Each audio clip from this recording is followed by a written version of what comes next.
नमस्कार। आइए सुनते हैं जयशंकर प्रसाद जी की लिखी कहानी छोटा जादूगर। कार्निवाल के मैदान में बिजली जगमगा रही थी। हंसी और विनोद का कलनाद गूंज रहा था। मैं खड़ा था उस छोटे फुहारे के पास जहां एक लड़का चुपचाप शराब पीने वालों को देख रहा था। उसके गले में फटे कुर्ते के ऊपर से एक मोटी सी सूत की रस्सी पड़ी थी और जेब में कुछ ताश के पत्ते थे। उसके मुंह पर गंभीर विषाद के साथ धैर्य की रेखा थी। मैं उसकी ओर न जाने क्यों आकर्षित हुआ। उसके अभाव में भी संपूर्णता थी। मैंने पूछा, क्यों जी, तुमने इसमें क्या देखा? मैंने सब देखा है। यहाँ चूड़ी फेंकते हैं, खिलौनों पर निशान लगाते हैं, तीर से नंबर छेदते हैं। मुझे तो खिलौनों पर निशान लगाना अच्छा मालूम होता है। जादूगर तो बिल्कुल निकम्मा है। इससे अच्छा तो ताश का खेल मैं ही दिखा सकता हूँ। उसने बड़ी प्रगल्भता से कहा। उसकी वाणी में कहीं रुकावट न थी। मैंने पूछा, और उस पर्दे में क्या है? वहाँ तुम गए थे? नहीं, वहाँ मैं नहीं जा सका, टिकट लगता है। मैंने कहा, तो चल, मैं वहाँ पर तुमको लिवा चलूँ।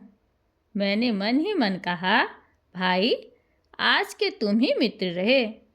उसने कहा, वहाँ जाकर क्या कीजिएगा? चलिए निशाना लगाया जाए। मैंने सहमत होकर कहा, तो फिर चलो, पहले शरबत पी लिया जाए। उसने स्वीकार सूचक सिर हिला दिया। मनुष्यों की भीड़ से जाड़े की संध्या भी वहाँ गर्म हो रही थी। हम दोनों शरबत पीकर निशाना लगाने चले। राह में ही उससे पूछा, तुम्हारे और कौन हैं? माँ और बाबूजी। उन्होंने तुमको यहाँ आने के लिए मना नहीं किया? बाबूजी जेल में हैं। क्यों? देश के लिए, वह गर्व से बोला। और तुम्हारी माँ? वह बीमार है और तुम तमाशा देख रहे हो। उसके मुंह पर तिरस्कार की हंसी फूट पड़ी। उसने कहा, तमाशा देखने नहीं, दिखाने निकला हूँ। कुछ पैसे ले जाऊंगा तो माँ को पथ्य दूंगा। मुझे शरबत न पिलाकर आपने मेरा खेल देखकर मुझे कुछ दे दिया होता तो मुझे अधिक प्रसन्नता होती।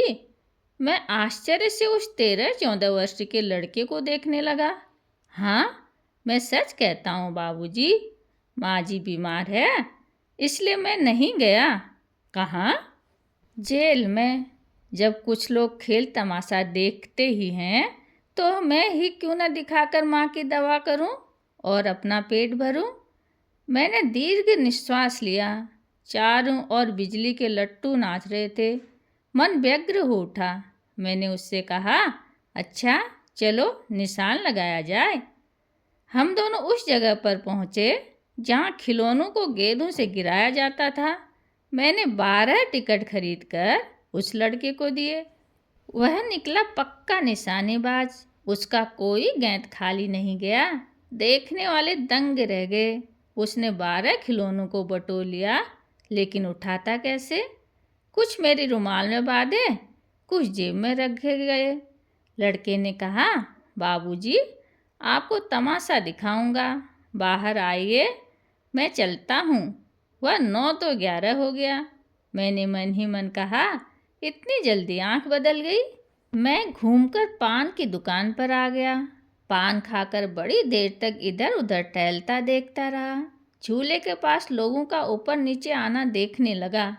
अकस्मात किसी ने ऊपर के हिंडोले से पुकारा, बाबूजी। मैंने पूछा, कौन?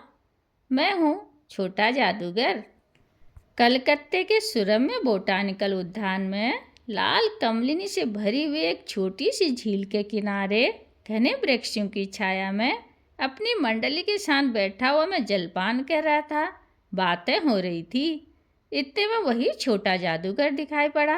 हाथ में 4 खाने की खादी का झोला, साफ जांघिया और आधी बाह का कुर्ता। सिर पर मेरी रुमाल सूत की रस्सी से बंधी हुई थी। मस्तानी चाल से झूमता हुआ आकर कहने लगा, बाबूजी नमस्ते। आज कहिए तो खेल दिखाऊं? नहीं जी, अभी हम लोग जलपान कर रहे हैं। फिर इसके बाद क्या गाना बजाना होगा बाबूजी? नहीं जी, तुमको क्रोध से मैं कुछ और कहने जा रहा था। श्रीमती जी ने कहा, दिखलाओ जी, तुम तो अच्छे आए, भला कुछ मन तो बहले। मैं चुप हो गया, क्योंकि श्रीमती जी की वाणी में वह माँ की सी मिठास थी जिसके सामने किसी भी लड़के को रोका जा नहीं सकता था। उसने खेल आरंभ किया। उस दिन कार्निवाल के सब खिलौने उसके खेल में अपना अभिनय करने लगे।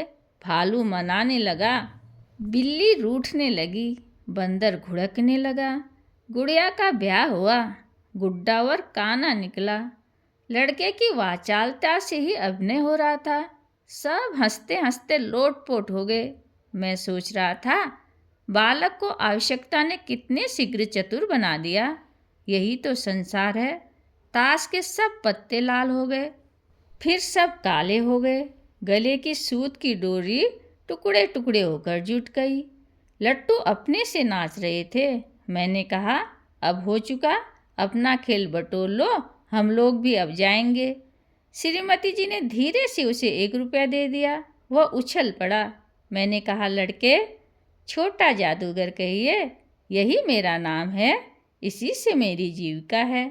मैं कुछ बोलना ही चाहता था कि श्रीमती ने कहा, अच्छा, तुम इस रुपये से क्या करोगे? पहले भरपेट पकौड़ी खाऊंगा, फिर एक सूती कंबल लूँगा। मेरा क्रोध अब लौट आया। मैं अपने पर बहुत क्रुद्ध होकर सोचने लगा, ओह, कितना स्वार्थी हूँ मैं। उसके 1 रुपये पाने पर मैं ईर्ष्या करने लगा था ना। वह नमस्कार करके चला गया। हम लोग लता कुंज देखने के लिए चले। उस छोटे से बनावटी जंगल में संध्या साई साई करने लगी थी। अस्ताचलगामी सूर्य की अंतिम किरण वृक्षों की पत्तियों से विदाई ले रही थी। एक शांत वातावरण था। हम लोग धीरे धीरे मोटर से हावड़ा की ओर आ रहे थे। रह रहकर छोटा जादूगर स्मरण होता था। सचमुच वह एक झोपड़ी के पास कंबल कंधे पर डाले खड़ा था। मैंने मोटर रोककर उससे पूछा, तुम यहाँ कहाँ? मेरी माँ यहीं है ना। अब उसे अस्पताल वालों ने निकाल दिया है। मैं उतर गया। उस झोपड़ी में देखा तो एक स्त्री चिथड़ों से लदी हुई कांप रही थी। छोटे जादूगर ने कंबल ऊपर से डालकर उसके शरीर से चिमटते हुए कहा, माँ। मेरी आंखों से आंसू निकल पड़े। बड़े दिन की छुट्टी बीती चली थी। मुझे अपने ऑफिस में समय से पहुंचना था। कलकत्ते से मन ऊब गया था। फिर भी चलते चलते एक बार उस उद्यान को देखने की इच्छा हुई। साथ ही साथ जादूगर भी दिखाई पड़ जाता तो और भी। मैं उस दिन अकेले ही चल पड़ा। जल्दी लौट आना था। 10 बज चुका था।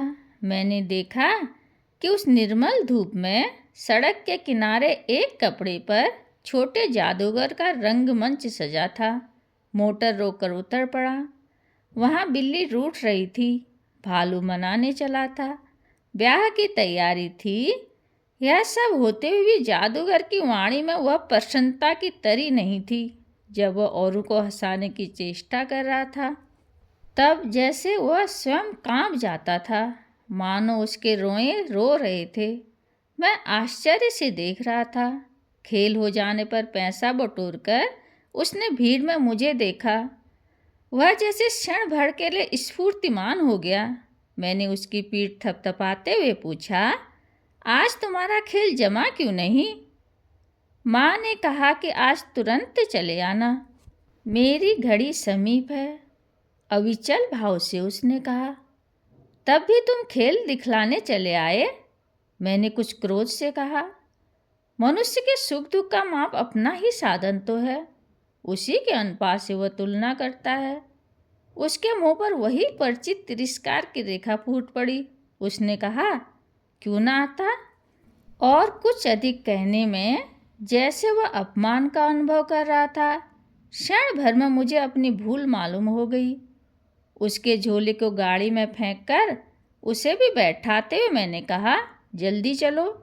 मोटर वाला मेरे बताए पथ पर चल पड़ा।